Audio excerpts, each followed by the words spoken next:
निसार दादा के बन सजाए बन सजाए बन सजाए निसार दादा के बन सजाए बन सजाए बन सजाए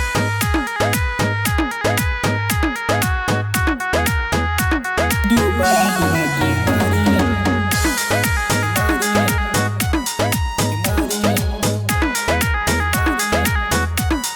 रचबा के तो ना सड़ी अंत नाही पीठ दिखा के भागीला रचबा के तो ना सड़ी अंत नाही पीठ दिखा के भागीला निसार दादा के वंशज है डूबा डूबा के मारीला निसार दादा के वंशज है डूबा डूबा के मारीला निसार दादा के वंशज है डूबा डूबा के मारीला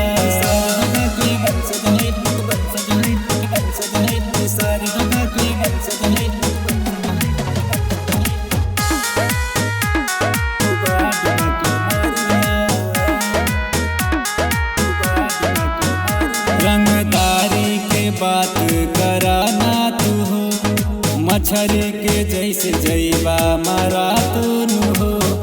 हमसे जे ऐसे उलझबा बेटा जैबा तू एक दिन रेलाइन हो सुन रंगदारी के बात कराना तू हो मछरी के जैसे जैबा मारा तू हो हमसे जे ऐसे उलझबा बेटा जैबा तू एक दिन रेलाइन हो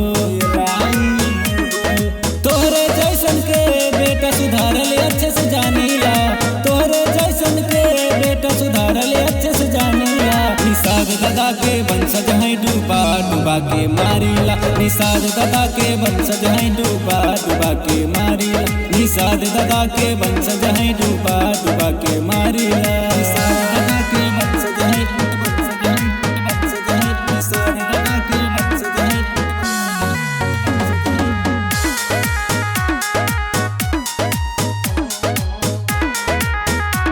डूबा डूबा के मारीला दहशत हमार खानदानी नु हो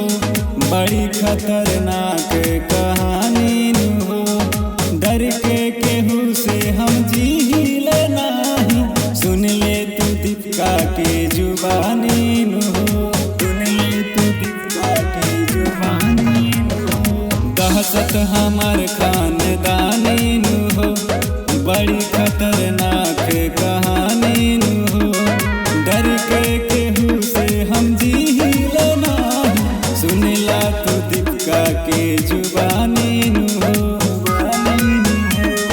शेर जैसन जिगर राखी फाड़ल तोहके जानीला शेर जैसन जिगर राखी फाड़ल तोहके जानीला निसार दादा के वंशज है डूबा डूबा के मारीला निसार दादा के वंशज है डूबा डूबा के मारीला निसार दादा के वंशज है डूबा डूबा के मारीला।